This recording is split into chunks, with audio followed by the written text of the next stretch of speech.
My lord, আজকে আমরা যে বিষয়ে কথা বলতে চলেছি সেটি হলো একটি বাচ্চা যে বাড়িতে নামাজ পড়ে না এবং পিতামাতার কথাও শোনে না এবং মোবাইল না দিলে রেখে পড়াশোনাও করে না। তাহলে আসামিকে কাঠঘরে ডাকা হোক। আসামি হাজির হোক।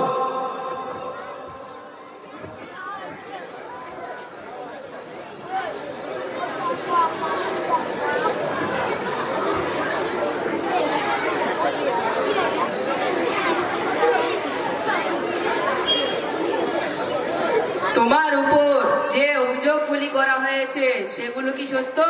হ্যাঁ, সঠিক। তোমার কাছে কি কোনো উকিল আছে যে তোমার হয়ে লড়বে? না, নেই। এখানে কি কেউ আছো যে আসামির হয়ে লড়বে? জি স্যার, আমি আছি। তাহলে তুমি লড়ো। তোমার উপর যে অভিযোগগুলি করা হয়েছে তার জন্য তুমি কি কিছু বলতে চাও?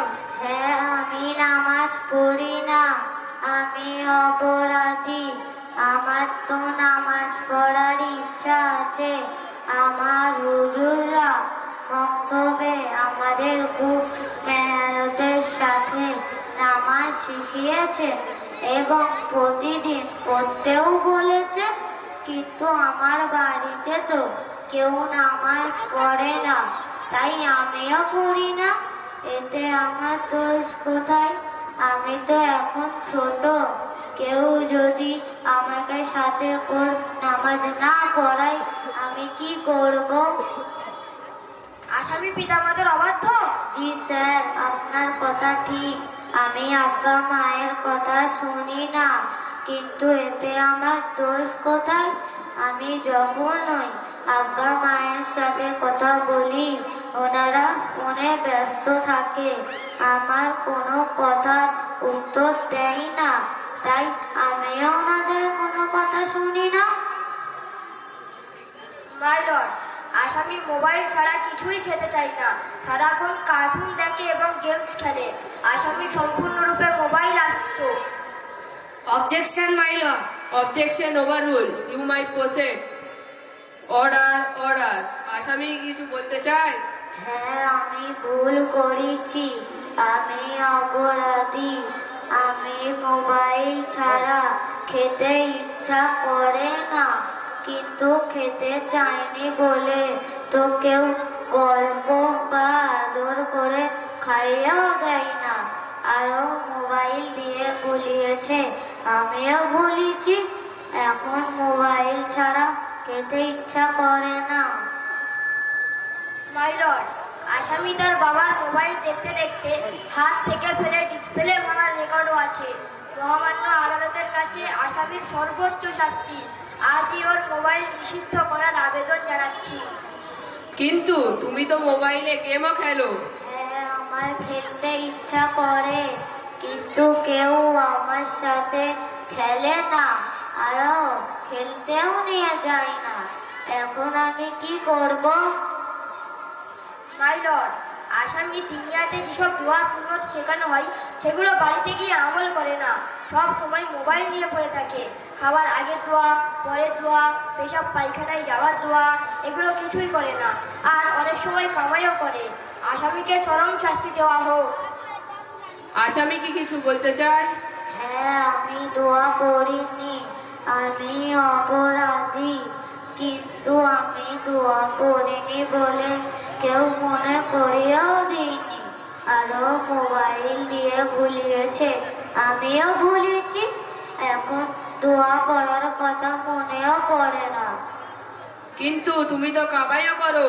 আমি তো দুনিয়াতে আসবো বলি, কিন্তু আমার মা তো আমাকে নিয়ে নানির বাড়ি যায়, আমিও গেছি, এতে আমার দোষ কোথায়? Order, order, order.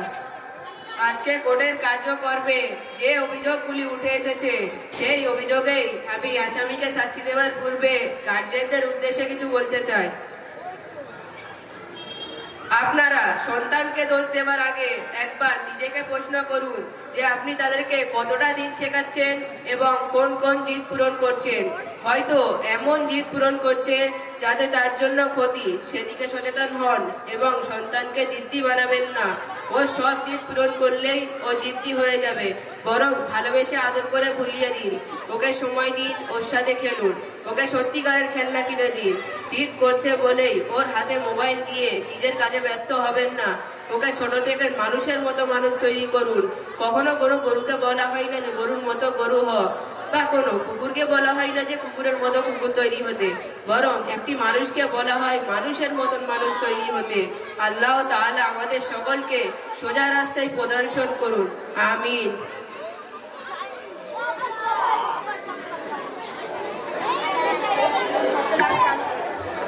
আসসালামু আলাইকুম ওয়া রাহমাতুল্লাহি ওয়া বারাকাতুহু। ওয়ালাইকুম আসসালাম ওয়া রাহমাতুল্লাহি ওয়া বারাকাতুহু। ভাই, প্রোগ্রামটা কেমন লাগলো? ভালো লেগেছে? বাচ্চারা যে বিষয়টা এখানে পেশ করেছে, তো এখানে আমরা পরিষ্কার বুঝতে পারছি যে বাস্তবেই আমরা কিন্তু বাচ্চার সঙ্গে সময় দিই না বলে আজকে আমাদের বাচ্চাদের অবস্থা এই।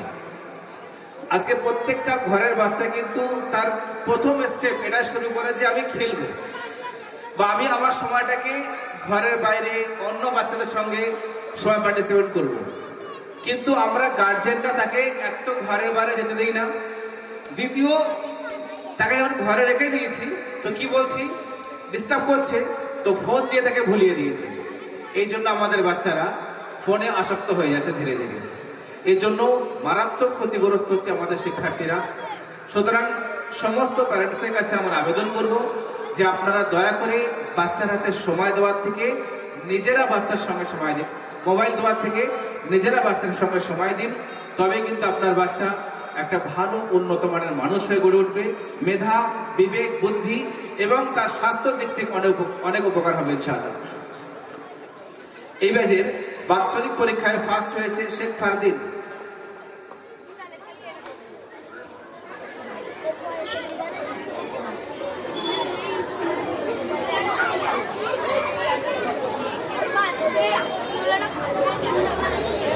জাযাকাল্লাহু খাইরুন। সেকেন্ড হয়েছে আফতাব হোসেন।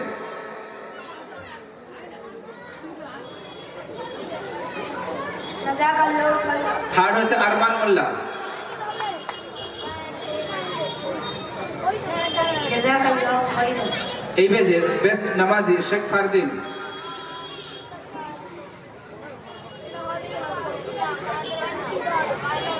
জাযাকাল্লাহু খাইরুন। এরপরে ফুল হাজরি আছে 4 জন, শেখ ফারদিন, সাকিব আহমেদ, আফতাব হোসেন, আলফাজ মোল্লা। এই 4 জন শিক্ষার্থী পুরো বছরে ক্লাসে একদিনও কামাই করেনি। জাযাকাল্লাহু খাইরুন। এটা আল্লাহর অশেষ রহমত আমরা দেখতে পাচ্ছি। একদিকে যেমন মক্তবে সাধারণত অনেক বাচ্চা আসতে চায় না, আবার অনেকেই বাচ্চাদের মক্তবে পাঠায় না। আর একদিকে বেশ কিছু গার্জেন এমন আছে যারা সারা বছর অনাবরত